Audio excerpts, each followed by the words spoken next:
The stars looked different here near Alpha Centauri, Captain Jake Morrison thought as he stared out the bridge windows of the UES Harmony. The twin suns cast strange orange light across space, making everything seem warmer than the cold void it really was.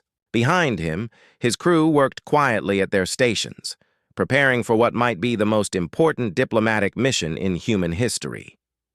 Jake turned from the window and walked to the command chair. His uniform felt heavier today, not because of any added weight, but because of what it represented. He was about to lead humanity's first delegation to the Galactic Council's peace talks. The invitation had surprised everyone back on Earth. For decades, humans had been the new kids in the galaxy, barely noticed by the ancient civilizations that had been fighting wars for thousands of years. "Captain," called out Lieutenant Sarah, Kim from the communications station. "We're receiving docking instructions from Nexus Station." Jake nodded and looked at the main screen. Nexus Station appeared before them like a massive metal flower blooming in space. Its 8 arms stretched out in perfect symmetry, each one larger than most space stations humans had ever built. Ships from dozens of different species floated around it like bees around a hive. Some were sleek and silver.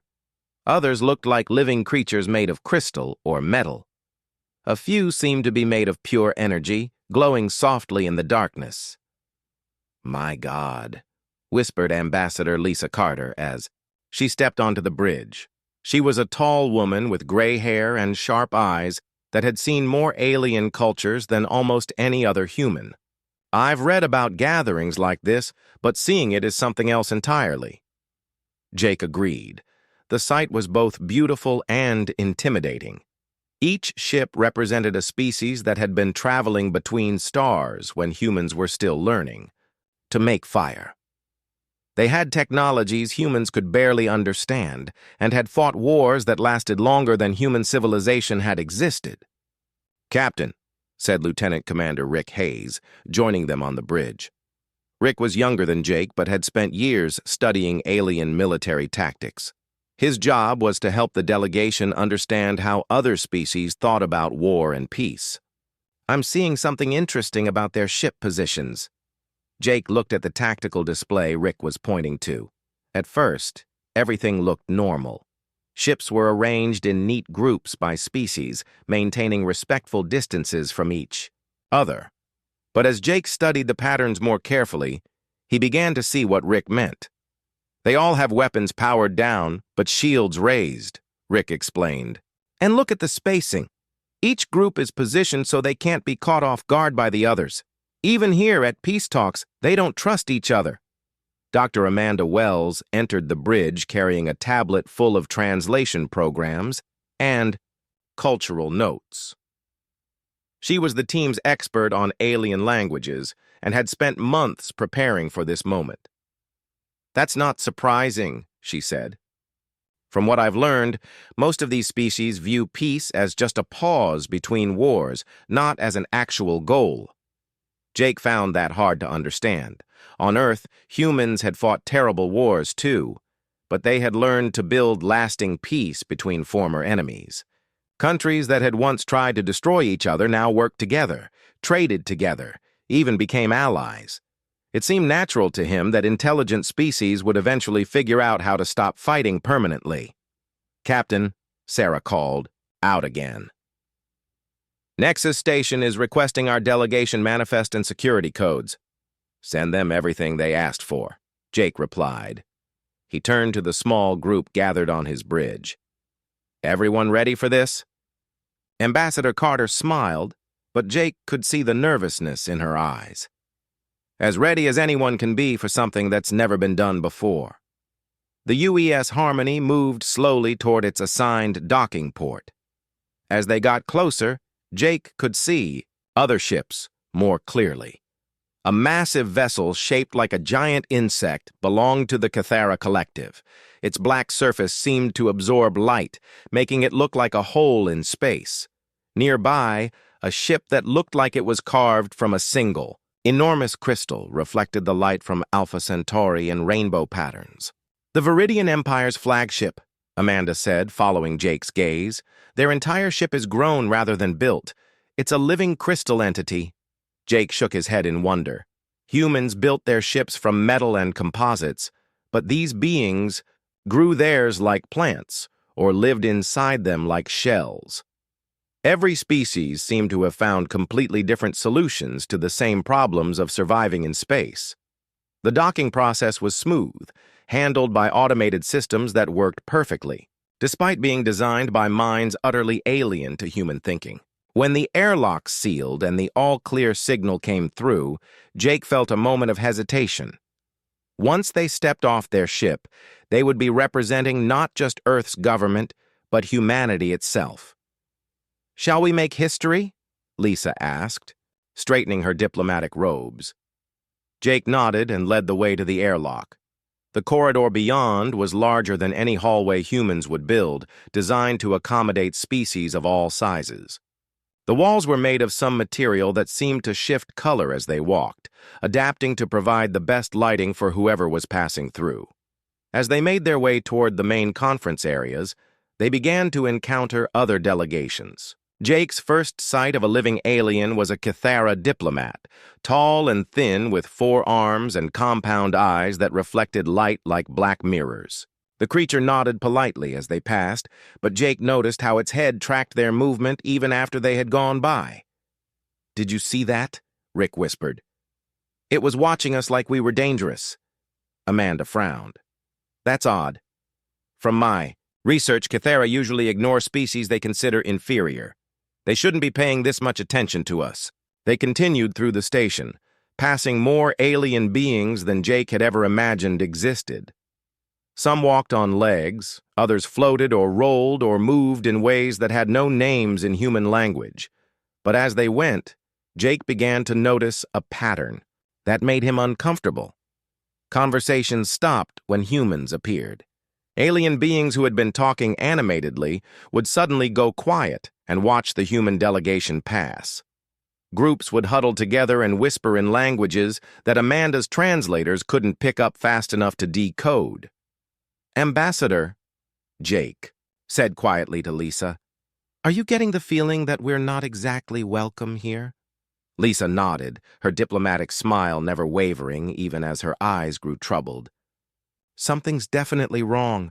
These beings should be curious about us at most, maybe dismissive, but they're acting like they're afraid of us." The thought seemed ridiculous to Jake. Humans were the newest species in galactic politics, with the smallest territory and the least advanced technology. What could these ancient civilizations possibly fear from them? As they reached the main conference hall, Jake saw the answer to his question in the faces of every alien diplomat they encountered. It wasn't fear of human weapons or ships or armies that made these beings nervous. It was something else entirely, something that Jake didn't understand yet, but could feel in the way every alien eye followed their movement through the station.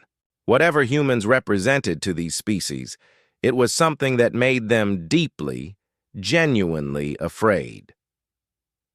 The peace talks were about to begin, and Jake was starting to realize that humanity's reputation in the galaxy was very different from what anyone on Earth had imagined. The opening ceremony took place in a vast hall that could have held 10 football stadiums inside it. Ambassador Lisa Carter walked among the alien delegations, her diplomatic training helping her read the body language of beings that had no bodies like humans understood them. The Cathara stood in perfect formations, their compound eyes reflecting the ceremonial lights. The Viridians grew taller as they absorbed energy from the room's exotic lighting systems. Floating gas creatures from the Nephilim Commonwealth drifted in slow circles above everyone else. Lisa approached a group of Cathara diplomats, her translation device working overtime to convert their clicking speech into words she could understand.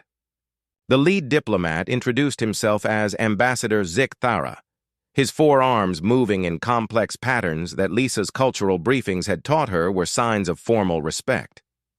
"We are honored to meet the human delegation," Zik Thara said, though his tone suggested anything but honor. "Your species has quite a reputation in certain circles." Lisa smiled her best diplomatic smile. "We hope it's a good reputation. We're new to galactic politics and eager to learn." The clicking sound that came from Zeke Thara might have been laughter, but Lisa's translation device labeled it as something closer to nervous fear. "Oh yes, very eager to learn. That is precisely what concerns us." Before Lisa could ask what he meant, Zeke Thara excused himself and led his delegation away. Lisa noticed that they moved to the far side of the hall, as far from the human delegation as possible, while still remaining in the same room. Dr. Amanda Wells was having similar experiences with the Viridian delegation. She had approached their group hoping to test her new translation programs on their crystal-based communication system. The Viridians spoke by changing the colors and patterns of light that flowed through their bodies, creating a language that was as beautiful as it was complex. The entity that served as their spokesman called itself Crystalline Entity Prime Vex. Its body was a flowing sculpture of living diamond that caught and reflected light in ways that hurt human eyes to look at directly. When Amanda introduced herself and explained her interest in their language, the colors that flowed through Vex's body shifted to what her translator called deep concern mixed with territorial warning. "You study our communications," Vex said, its voice coming from vibrations in the crystal structure rather than from any mouth. "This is very human behavior. Always studying, always learning, always finding new ways to change things that have worked for millions of years." Amanda blinked in surprise. "I don't understand. Isn't learning and growing what all intelligent species do?" The colors in Vex's body shifted to what Amanda's device translated as pity mixed with fear. "Not the way humans do it. Other species learn to become better at what they already are. Humans learn to become something completely different." Captain Jake Morrison was having his own strange encounters near the military display area, where various species had set up exhibits showing their traditional weapons and battle honors. He was studying a Cathara war blade when Lieutenant Commander Rick Hayes joined him. "Captain," Rick said quietly, "I've been talking to some of their military advisors. They keep asking me about something called the human method of ending conflicts. I told them I didn't know what they meant, but they just looked at me like I was lying." Jake frowned. "What human method? We've only been involved in a few minor disputes since we joined the galactic community." That's what I said, but they kept insisting that humans have a specific way of handling wars that other species find disturbing. They wouldn't explain what they meant, but one of them mentioned the Rigel Sector incident. Jake remembered the Rigel Sector. 2 years ago, a mining dispute between the Altarian Republic and the Centauri Federation had escalated into a shooting war. Both sides had asked for human mediation because humans were seen as neutral. Ambassador Carter had spent 3 months working with both governments to find a solution. "What about Rigel?" Jake asked. Rick looked uncomfortable. "According to the aliens I talked to, that conflict should have restarted by now. Most species wars follow a pattern: fight, negotiate, sign a treaty, wait a few years, then fight again, over the same issues. But the Rigel sector has been quiet ever since our mediation ended." Jake still didn't understand why that would be disturbing. "Isn't that good? We helped them solve their problem?" "That's just it, Captain. Apparently, we didn't just help them solve their immediate problem. We helped them solve the underlying issues that caused the problem in the first place. The aliens seem to think that's unnatural." Meanwhile, Dr. Amanda Wells was learning even more disturbing information. She had managed to corner a Nephilim Commonwealth representative in one of the quieter corridors. The being called itself Voice of Storms and looked like a small cloud of glowing gas contained in a force field suit. "Your species frightens us," Voice of Storms admitted, after Amanda had pressed for an explanation of the strange behavior she'd been witnessing. "We have studied human conflict resolution for the past 50 years. You do not negotiate like other species." Amanda leaned forward, genuinely curious. "How do other species negotiate?" "Normally," Voice of Storms explained, "two sides fight until one is strong enough to demand tribute from the other. The weaker side pays or gives territory or resources until they become strong enough to fight back. This cycle continues for generations. It is natural. It is how civilizations grow and change and maintain proper order. And humans? The gas inside Voice of Storm's suit swirled in patterns that Amanda's translator labeled as deep unease. Humans ask why the fighting started in the first place. You dig into history, into economics, into psychology, you find the root causes and you eliminate them. When humans finish mediating a conflict, the original reason for fighting no longer exists. Amanda felt a chill run down her spine. Is that bad? It is terrifying, Voice of Storm said simply. Most galactic civilizations are built around the management of ongoing conflicts. Our social structures, our economies, our political systems, all depend on having enemies to fight and problems to solve repeatedly. If conflicts actually end permanently, entire civilizations would need to completely restructure themselves. The implications of what Amanda was learning began to sink in. She excused herself from the conversation and went looking for Captain Morrison and Ambassador Carter. She found them in the human delegation's assigned meeting room, both looking as troubled as she felt. "We need to talk," Amanda said without preamble. "I think I understand why every alien species here is afraid of us." Lisa set down the reports she had been reading. "I was just going through our files on previous human diplomatic interventions. Every single conflict we've mediated in the past decade has resulted in permanent peace between the parties involved." Jake nodded grimly. "Rick's been hearing similar things from the military advisors. Apparently, that's not normal in galactic politics." Amanda sat down heavily in her chair. "It's worse than not normal. It's existentially threatening to their entire way of life. These species have built their civilizations around the idea that conflict is natural and eternal. They have social systems designed to manage ongoing wars, not to prevent them. So when we come in and actually solve problems permanently," Lisa said slowly, "we're not just ending individual conflicts. We're challenging the fundamental assumptions that their entire societies are built on." Jake looked out the room's small window at the alien ships floating in space around Nexus Station. Each one represented a civilization thousands of years older than humanity, with technologies and knowledge far beyond what humans possessed.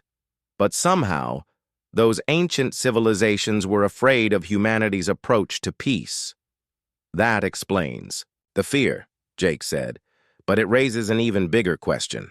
If our method of conflict resolution threatens their way of life, what are they going to do about it?" The three humans sat in silence, each contemplating the same uncomfortable truth. They had come to these peace talks thinking they were junior, partners in galactic civilization, here to learn from their elders. Instead, they were discovering that humanity represented something that could fundamentally change how the galaxy worked. And judging by the reactions they'd been seeing, not everyone wanted that change to happen.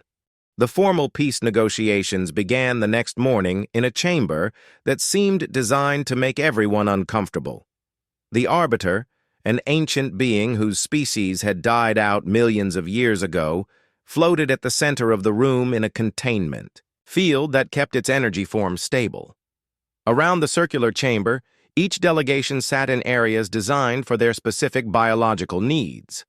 Ambassador Lisa Carter watched the proceedings with growing amazement at how alien the alien approach to peace really was.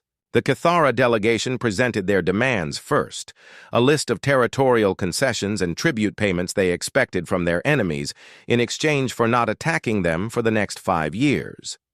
The Viridian Empire responded with their own list of demands, including exclusive mining rights to 3 star systems and a promise that the Cathara would not expand beyond certain borders.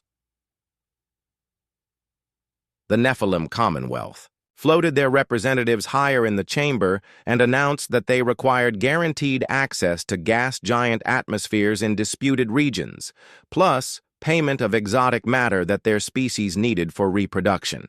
In exchange, They would promise not to disrupt stellar shipping lanes for a period of 7 standard years.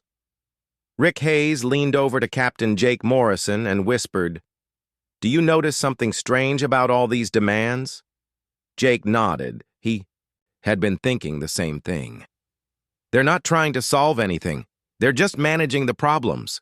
Dr. Amanda Wells was taking detailed notes on her tablet, her translation programs working overtime to capture the nuances of each species' proposals. What struck her most was how every single demand came with an expiration date.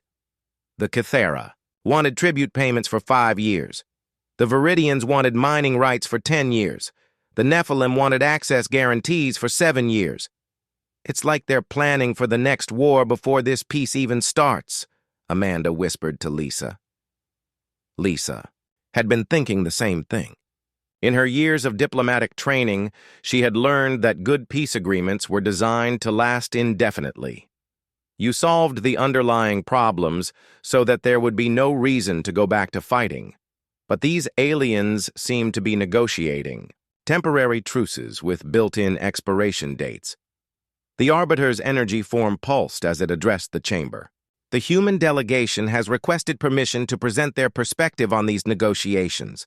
By ancient protocol, all member species must be heard."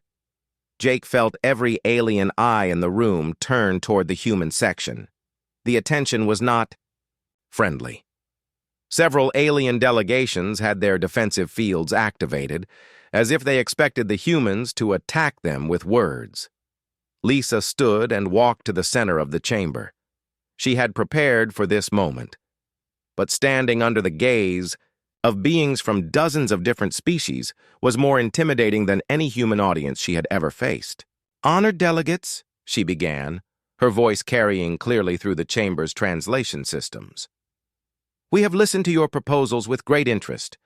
However, we would like to ask a simple question that might help us all achieve a better outcome." The silence in the chamber was so complete that Lisa could hear the hum of the life support systems. Even the Arbiter's energy form seemed to dim with attention. What if instead of managing these conflicts, we solved them permanently? The reaction was immediate and dramatic. Several Kythera delegates made chittering sounds that the translators labeled as alarm calls. The Viridian representatives' crystalline bodies flashed angry red colors. The Nephilim Commonwealth's gas forms swirled in patterns that Amanda's cultural database identified as expressions of extreme agitation. Ambassador Zik Thara of the Kythera was the first to recover enough to speak. "Honored human representative, you speak of concepts that are not applicable to galactic civilization. Conflicts cannot be solved permanently. They can only be managed until the balance of power shifts and new conflicts arise." Lisa smiled politely. "With respect, Ambassador Zikthara, that has not been our experience. Dr. Wells, would you please share your analysis?" Amanda stood and activated a holographic display that showed a map of the disputed regions. She had spent weeks studying the current conflicts, and what she had found surprised even her. "The current disputes between your species fall into 3 main categories," Amanda explained. "Resource scarcity, territorial boundaries, and trade route access.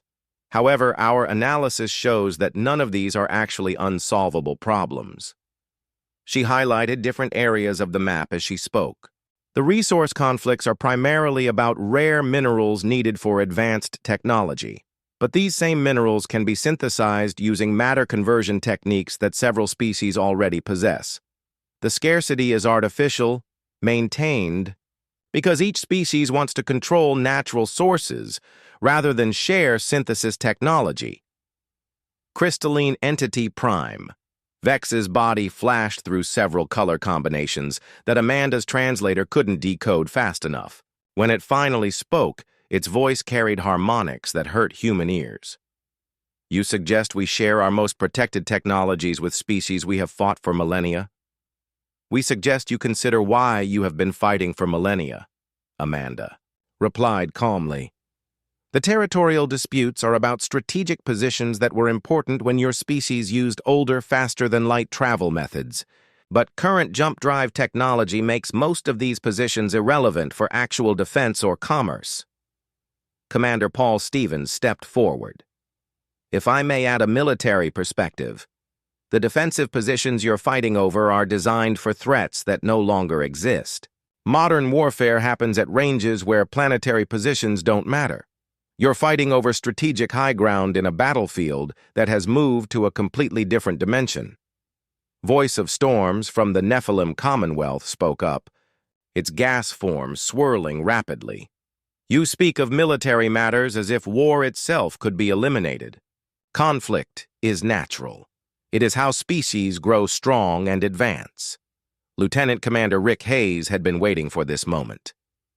Honorable Voice of Storms, may I respectfully suggest that conflict might not be the only way for species to grow. Strong! Human history shows that cooperation and shared challenge can produce advancement far more efficiently than competition and warfare.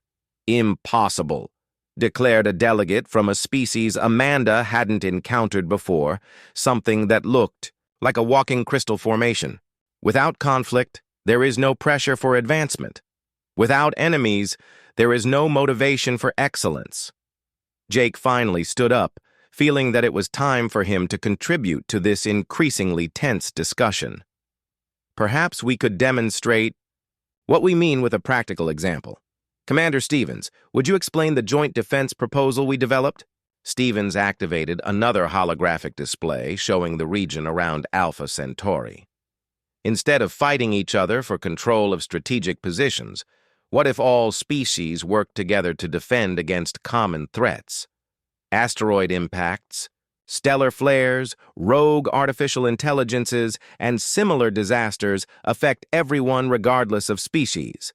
Joint military exercises could be designed not for conquest, but for mutual protection, Rick added. Each species contributes their unique abilities to solve problems that threaten everyone. The alien delegates looked at each other with expressions that Amanda's cultural database labeled as everything from confusion to horror. Several private conversations began in languages too complex for the translation systems to handle. Finally, the Arbiter's form pulsed brighter, calling for attention. The human proposals are unprecedented in galactic diplomatic history. This assembly requires time to consider implications that go far beyond the current territorial disputes.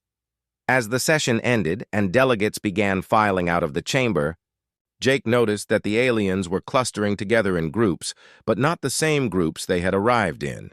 Species that had been enemies for centuries were now whispering together, united by something that seemed to frighten them more than their ancient hatreds.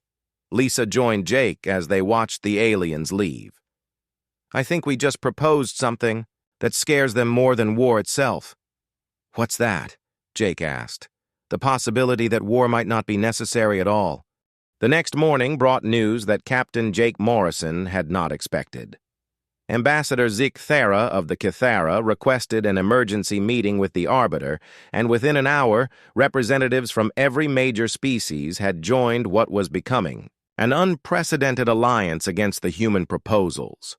Dr. Amanda Wells intercepted communications between alien delegations that her translation programs could barely handle.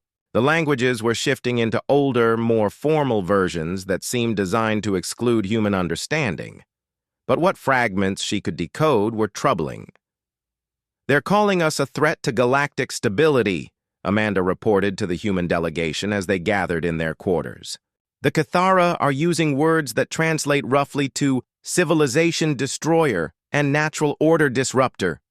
Ambassador Lisa Carter reviewed the formal complaints that had been filed against the human delegation overnight. Each species had submitted documents explaining why human-style permanent peace was dangerous to galactic civilization. The arguments were more sophisticated than she had expected. Listen to this, Lisa said, reading from the Viridian Empire's formal statement. The human approach to conflict resolution represents an existential threat to established galactic civilization. Their methods would require fundamental restructuring of social, economic, and political systems that have maintained stability for millions of years. Lieutenant Commander Rick Hayes had been studying the military implications of the alien response.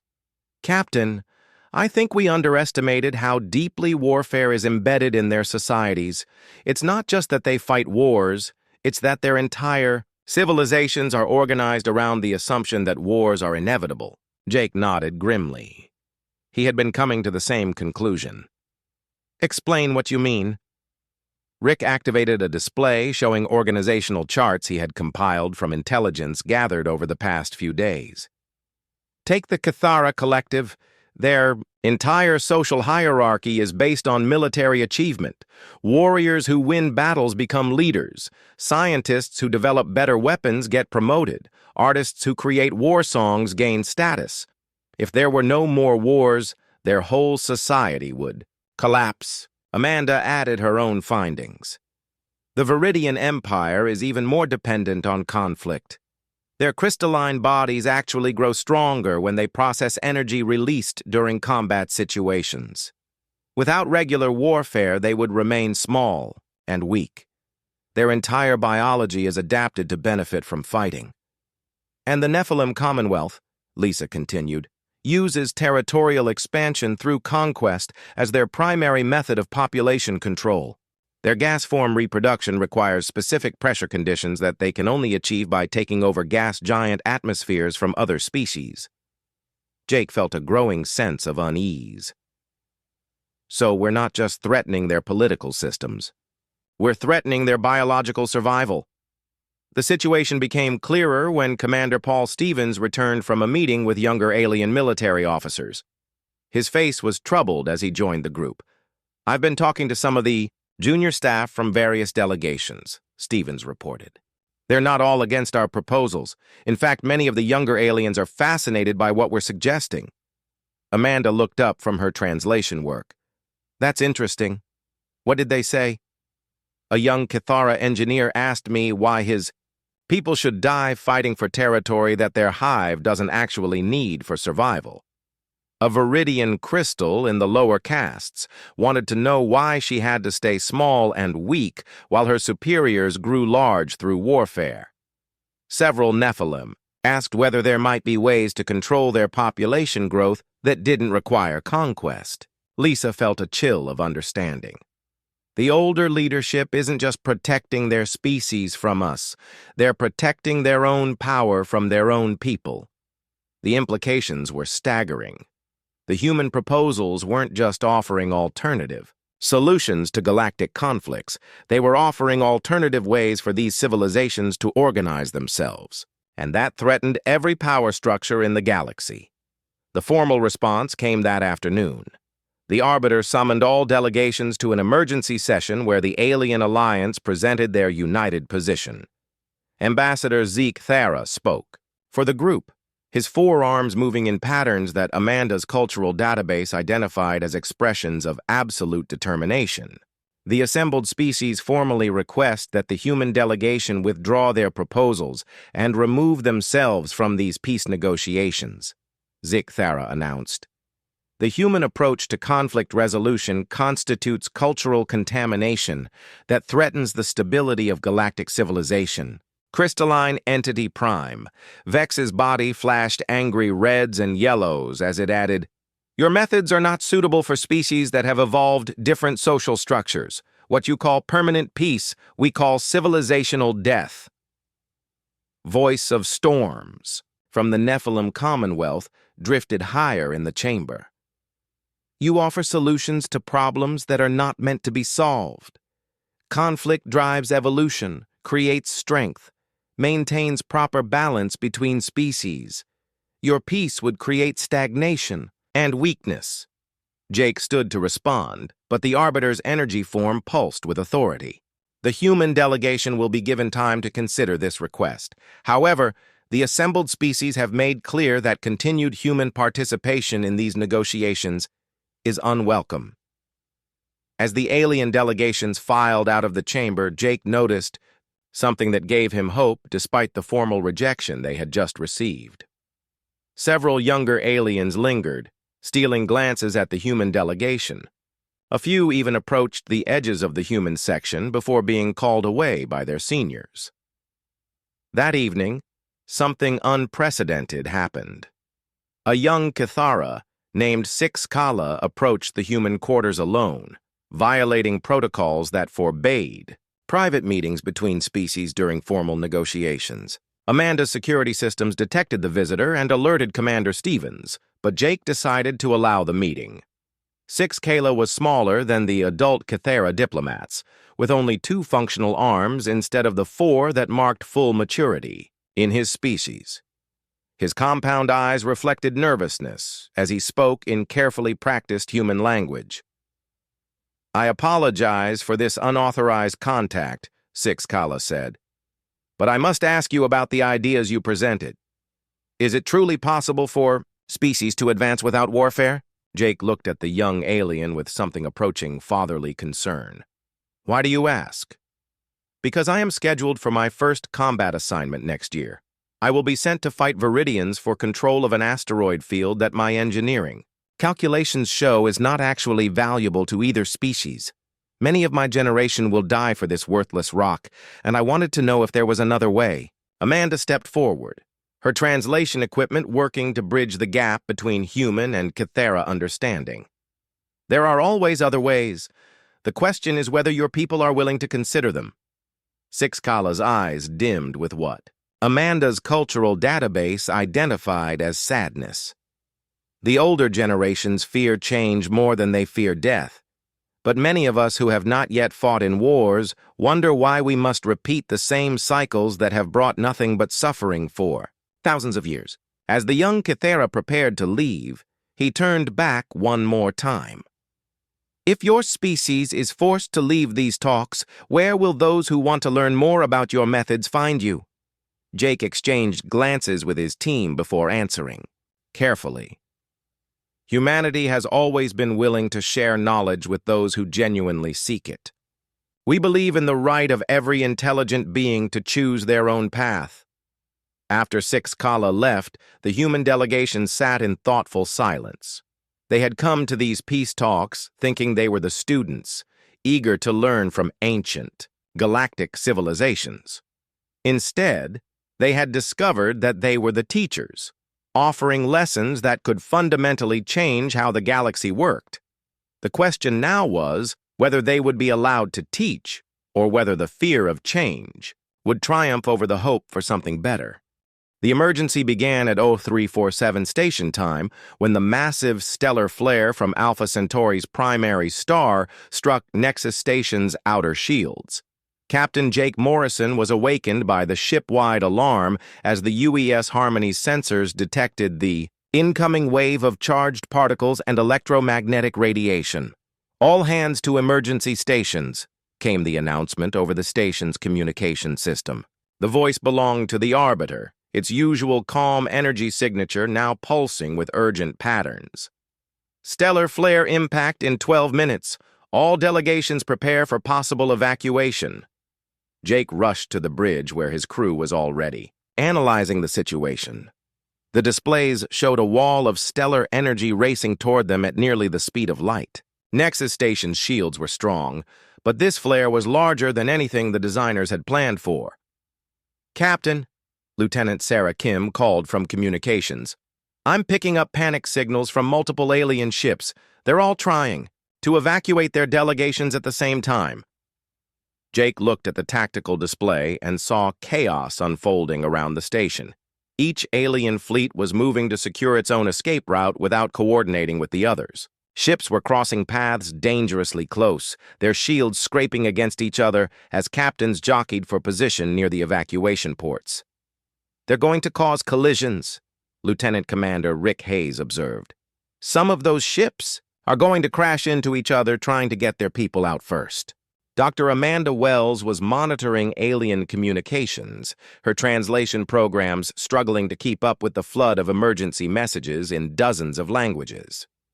"The Kithara are demanding priority evacuation based on their military ranking.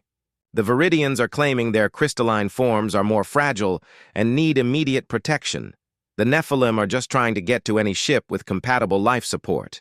Ambassador Lisa Carter joined them on the bridge, still fastening her emergency suit. "What's our status?" We could evacuate our delegation and be clear of the danger zone in 8 minutes, Jake replied. But if we do that, a lot of aliens are going to die when their ships crash into each other. Lisa looked at the display showing the growing chaos around Nexus Station. Ships were forming traffic jams at evacuation ports, while others tried to force their way through using weapons to clear paths. It was exactly the kind of every species for itself response that the aliens had been demonstrating throughout the peace talks. "Captain," Commander Paul Stevens said from the tactical station, "I have an idea. The UES Harmony has the most advanced coordination systems of any ship here. We could take control of the evacuation and organize it properly." Jake understood immediately what Stevens was suggesting. Instead of saving themselves first, they would risk their own lives to save everyone else. It was the most human response possible to the crisis. "Do it," Jake ordered. "Sarah, open a channel to all ships and the station authority. Channel open, Captain." Jake's voice rang out across all the alien fleets. "This is Captain Morrison of the UES Harmony. We are volunteering to coordinate a joint evacuation of all delegations. We have computed optimal flight paths that will allow everyone to escape safely if we work together." The response was immediate and chaotic. Dozens of alien captains began transmitting at once, their voices creating a jumble of clicks, whistles, color changes, and harmonic vibrations that Amanda's translation systems couldn't process. "One at a time," Jake said firmly. "Every second we waste arguing is a second closer to that flare hitting us." Ambassador Zicthera's voice came through, clearly. "Human Captain, why would you risk your own evacuation to help species that have rejected your proposals?" Jake answered without hesitation. "Because that's what intelligent beings do. We help each other survive." What happened next was something that none of the alien delegations had expected. Instead of continuing to compete for evacuation priority, the human crew began transmitting detailed flight plans to every ship around the station. Dr. Wells coordinated with alien technical specialists to find solutions that none of their species could have developed alone. Commander Stevens organized joint damage control teams that mixed different species' unique abilities. A Cathara engineer named Zix Mora found herself working alongside a Viridian crystal entity to reroute power systems. Her 4 arms were perfect for manipulating multiple controls simultaneously, while the Viridian's energy form could interface directly with the station's power grid. Together, they restored shields that neither could have fixed alone. Nephilim gas forms used their ability to flow through narrow spaces to carry repair tools to areas that solid beings couldn't reach. Their natural understanding of fluid dynamics helped solve atmospheric pressure problems that were threatening several species' life support systems.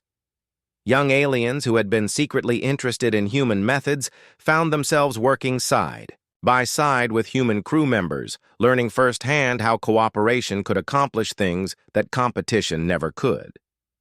They watched Amanda Wells share her translation programs freely with alien linguists, making communication between species easier than it had ever been before. The evacuation became a masterpiece of coordinated effort.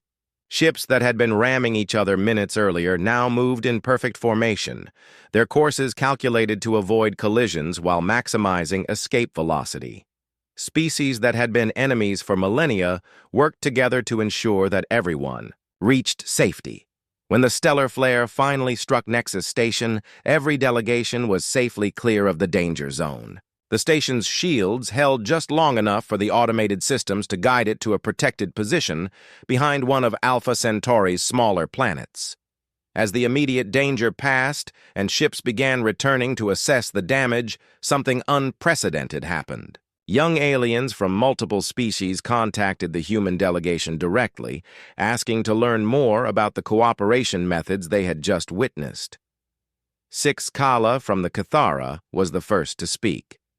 "Captain Morrison, what we saw today was not natural behavior for our species. Cathara do not risk themselves for enemies. Yet your crew saved Cathara lives without asking for anything in return. I do not understand this." Jake smiled at the young alien. Understanding comes with practice. You can't learn cooperation from books or lectures. You have to experience it. A young viridian crystal named Flux Pattern 7 changed colors rapidly as it spoke. Our elders say that cooperation makes species weak because they become dependent on others. But today, cooperation made us all stronger than any of us could have been alone. Voice of small wines. A young Nephilim drifted closer to the human group. If we wanted to learn more about these methods, how would we do that? Ambassador Carter stepped forward with a proposal that she knew would terrify the alien leadership even more than permanent peace. We would be honored to establish cultural and educational exchange programs with any species that requests them.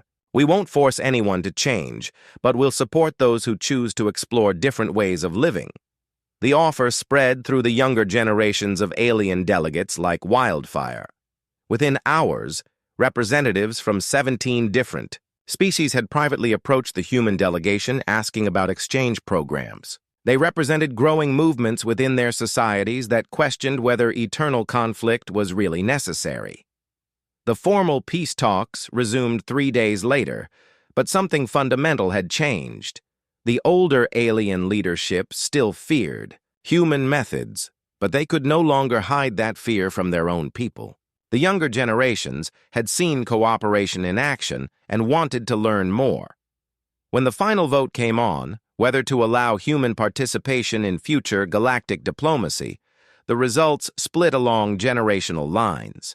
The established powers voted to exclude humans, but their own younger citizens voted to invite them back. Captain Morrison understood that this was just the beginning. Humans had not been invited to these peace talks to negotiate territorial disputes or manage ongoing conflicts. They had been invited to offer something that the galaxy had never seen before, the possibility that warfare itself might not be necessary. The aliens feared humans at peace talks because humans didn't just end wars. They ended the need for wars. And that was the most revolutionary idea the galaxy had ever encountered.